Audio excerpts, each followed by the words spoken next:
Well, we're here back again to take a look at the results of all the prior investigations that went on, the data collection that went on earlier this year in Lalitpur, especially in the wards 16, 21, and 28 and 29. And what we'd like to do now is to get more input from the different community organizations, local government, different experts in architecture, urban design, urban planning, environmental engineering, to think about how we can synthesize all of this information that's come together and propose different demonstration projects that represent pieces of the eco-city that can be implemented maybe at a small neighborhood scale, but be replicated more widely as time goes on. So we want to sort of like distill all this knowledge and information and see how it filters into what's actually happening right now and what can then be proposed as new interventions and new proposals coming up for next year. Okay, now what will be the strategy of eco-city builders in association with the UNEP for carrying out the eco-city in Lalitpur? Yes.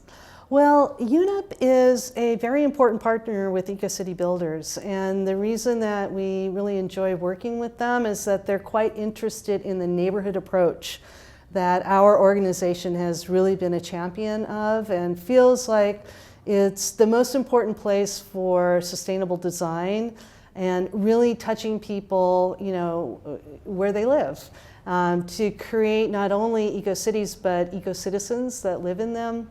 UNEP is very supportive of these small-scale interventions that can be implemented at the neighborhood level and then replicated. And they're also very interested in being adaptive. So there's no one-size-fits-all best practice. They realize that if we're going to create a sustainable civilization, we have to integrate these approaches not only into the built environment, but into the culture of the different people that we're working with. So Eco-City Builders really appreciates working with an organization that shares the same values. We are about to in the technical sessions too, and just bring on the study, what was the response of the local government representative, mayor or deputy mayor regarding this eco-city concept? Well, I felt that they were very positive, and I felt very encouraged. I really appreciated the fact that the mayor of Lalitpur was inviting them to please join with him and doing joint projects together. For example, the mayor of Kirtipur was interested in cooperating with Mayor Lalitpur to help extend the bicycle network that Lalitpur has just gotten underway. So I felt like each of the mayors that participated in the roundtable, they seemed to be very thoughtful about thinking about the context of eco-city, learning about how maybe that's different than the smart city ideas that they've been hearing about more, possibly. And each one, before they left, they had some thoughtful ideas about how they could implement eco-city ideas in their cities and share that knowledge with them and other cities and municipalities. While talking with the local representative study, we found the knowledge gap between then actually the development practices at this time and the concept, parameters and pillars of the eco-city builders. Yeah. Now, what strategy or program will penetrate the social campaign or the mindset to this respective municipality of Kathmandu Valley? Well, I feel like the best way to do this is by actually doing it.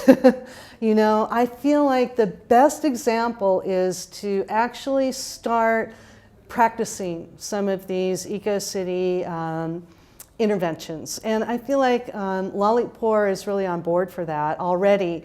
They're starting with the bicycle lanes, they're planting trees. The mayor talked about looking at the waterways and how the ring road had damaged one of the main water systems that was flowing into and feeding all the ponds in Lalitpur. So he said that he is going to try to create a culvert or canal so that water can once again start flowing back into the city and refresh the ponds.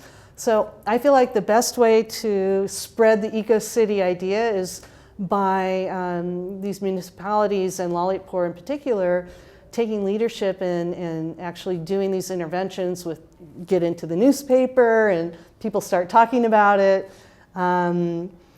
That to me is leading by example, is the best way to spread good ideas.